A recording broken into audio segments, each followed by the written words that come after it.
Hello and welcome to Monday Musings. Mondays are the days when we literally sit and set the intention for the week to come. When we don't buy into the popular concepts of Monday blues, instead we look at it as an opportunity to set the energy for this time, which is a week. So, today, what are we going to talk about? We're going to talk about something very interesting, which has personally been an area where I have fumbled and found my way through. So, I thought I'll share something on that. Hi, this is your coach and catalyst Vidisha Kaushal, and I'm here to help you create a conscious life. So, what is all this about? We'll talk a little bit and then move into a mini meditation. If you haven't yet caught me on Instagram, please do that. I'm Vidisha Kaushal there. I'm on YouTube as well with the same handle. So, action and allowing. These are two things that baffled me for the longest time. And I keep hearing from all of you that I just don't know when it is all about doing something, taking action, moving. And when is it all about allowing, surrendering, letting go? Where is this line and how do we get the balance right? It's been mind-boggling for most of us. So let me reflect a little bit on my own journey. For the longest time, I would move into one period of extreme or the other, which means I would either be going, really with a gusto, like a go-getter. I'm going to do this and I'm going to set goals and I'm going to achieve them. And this, by the way, has been an ongoing process. So that would happen, and suddenly I would find myself burnt out. I would find things not going the way I wanted them to go. And then I would wonder what was the point of setting these big, audacious, juicy goals like, the whole self help industry today talks about. And then there would be periods where I would dip into my intuition, I would feel deeply connected, I would feel deeply guided. And so I would be in that zone.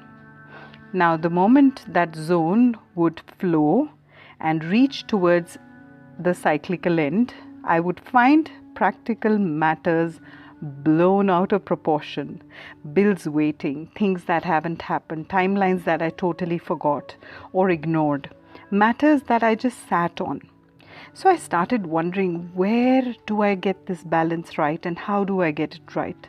Often I would meet people who were one or the other.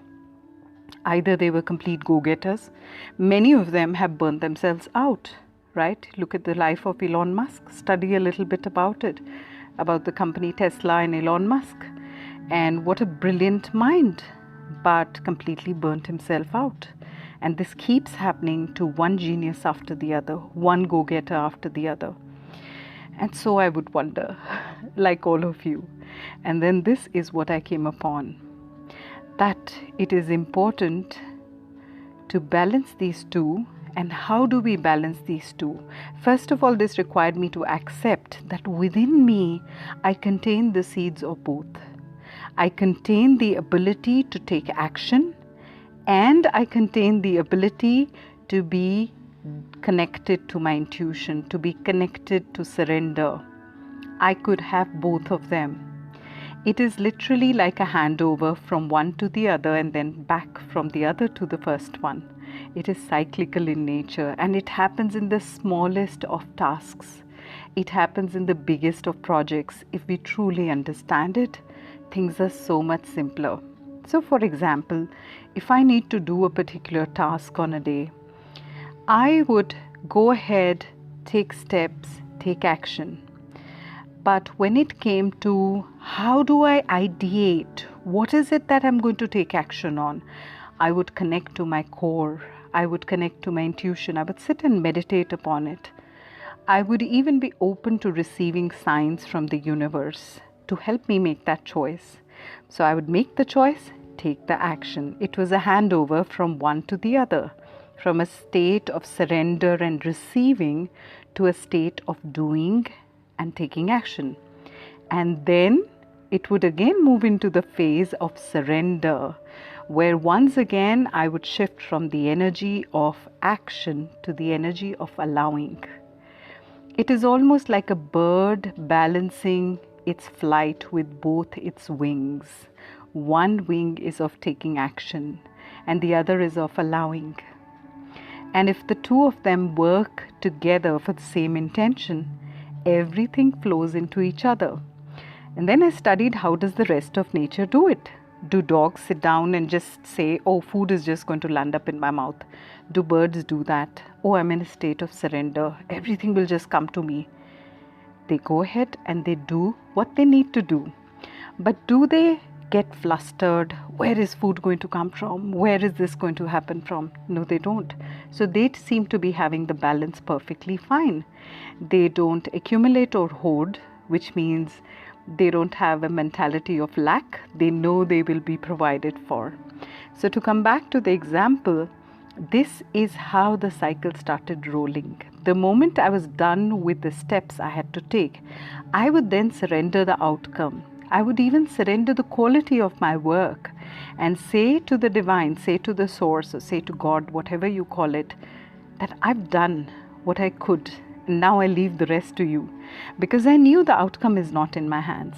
I also knew that the way this work touches the hearts of people is not something I can do. It is only when Source flows through my work that this will happen.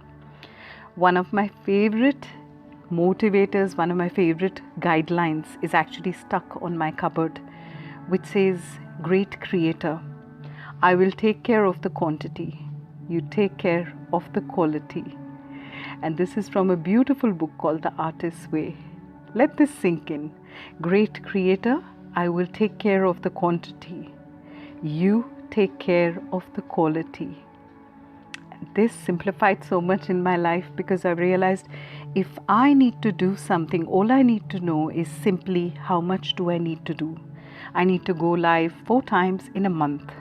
How the live goes, how many hearts it touches, how the content flows, I surrender. I just say to the source, you flow through me, you take care of everything. I will do what I need to do. So I hope this has helped you to simplify. It is cyclical. Understand that it's never one and not the other. It's actually both of them.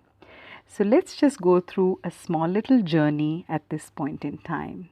Sit comfortably and close your eyes gently. Let your body simply relax and let these words permeate your consciousness. I am an instrument of the divine. My life has a meaning. At every point in time, I am guided by the source. If I'm quiet enough, I will hear this guidance. I will see this guidance. I will perceive it in some way, through the gift of my senses, through the gift of my intuition perhaps. As I grow more and more quiet, more and more centered within myself, this ability gets stronger and stronger. I allow myself the time it takes to practice this. And as I feel guided, I take inspired action. I take care of what I need to do, and the how is taken care of by the source. The source flows through me. I'm simply a flute, an empty, apt, clear flute through which the source plays the music of life. Whether it's about work or relationships, creativity or prosperity, it is all simply the source energy experiencing itself, expanding itself, expressing itself through me. I move from one cycle to the other easily and joyfully. Being in a state of creation and being in a state of allowance is natural for me. Just like a little baby who will do what it takes and then just leave the rest. Just like all the rest of nature, I am in sync with the cycles of nature. I move in a perfect rhythm of taking action, of creating and allowing, surrendering. This is a beautiful experience for me. And throughout this week, I tap into this balance with all my awareness. And so it is. You can gently open your eyes and have a beautiful week ahead.